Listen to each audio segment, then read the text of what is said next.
Kembali lagi bersama saya, Bunga Rita Nazaria dari program studi Sistem Informasi. Baik, di sini saya dari kelompok 4. Berhubung rekan saya tidak bisa bekerja sama dengan baik, akhirnya saya membuat video ini sendiri. Kebetulan ya emang sehari-hari saya juga sendiri sih. Oke, baik, lanjut saja ke materi ya. Yang akan saya bahas yaitu mengenai pengenalan software dan hardware. Oke, baik. Untuk hardware yang pertama bisa kita sebut yaitu CD-ROM. Nah, apa itu CD-ROM? Yaitu adalah sebuah hardware cakram padat yang dapat menyimpan data berupa video, file, dokumen, foto, hingga audio.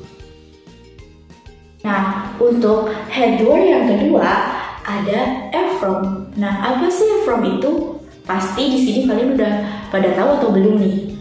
Nah, kalau yang belum tahu, aku kasih tahu ya.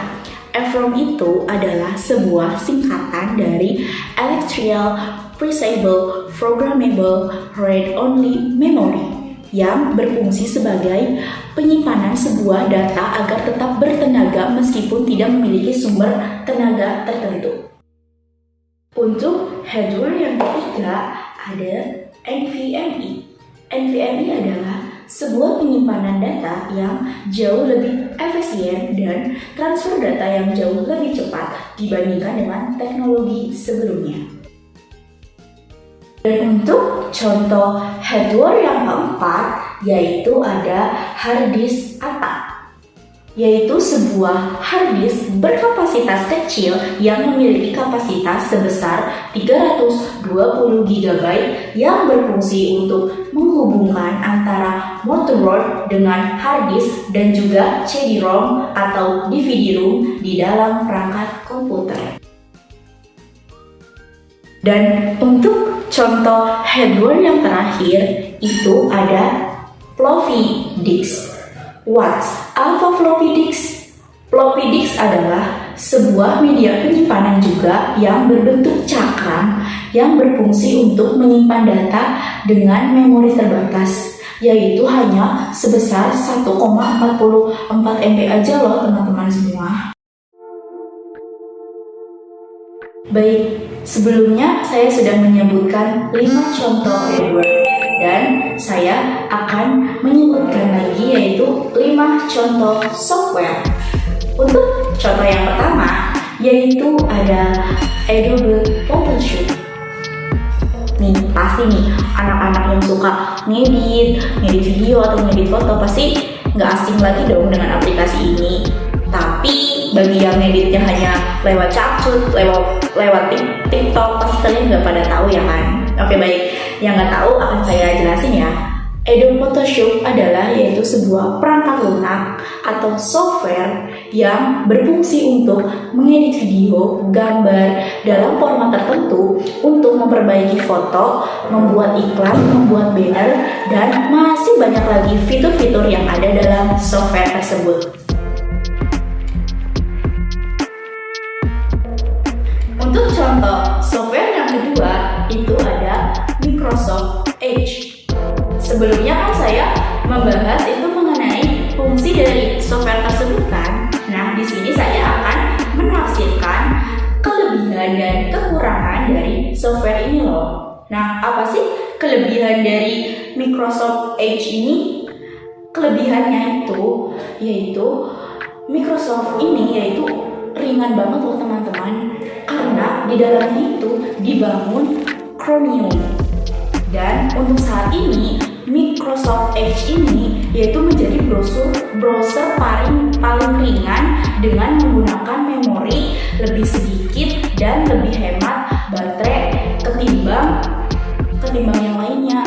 Daripada kalian loh menggunakan Chrome atau menggunakan Firefox, ini kalian menggunakan browser yang sangat ringan dan kapasitasnya sangat kecil.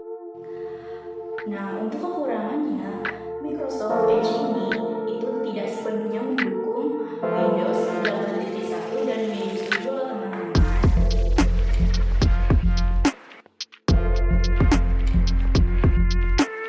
Nah, untuk software yang ketiga itu ada Microsoft Word.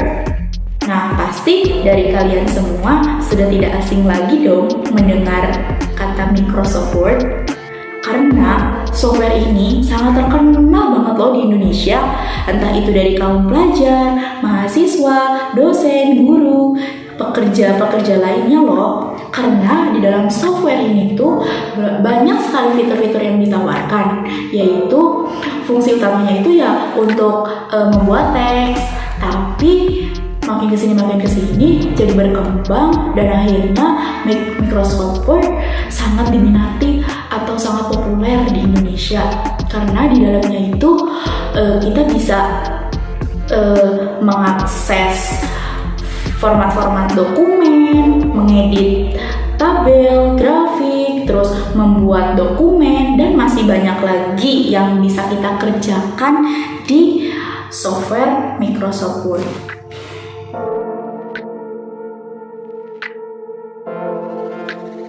Untuk contoh software yang keempat itu ada Microsoft Excel.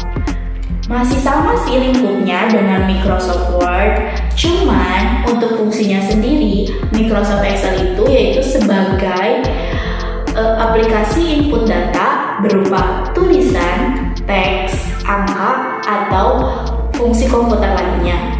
Nah, software ini juga terkenal dengan sebutan yaitu sebagai lembar kerja elektronik untuk membantu pengguna dalam menghitung, menganalisis, dan mempresentasikan data yang mereka buat loh.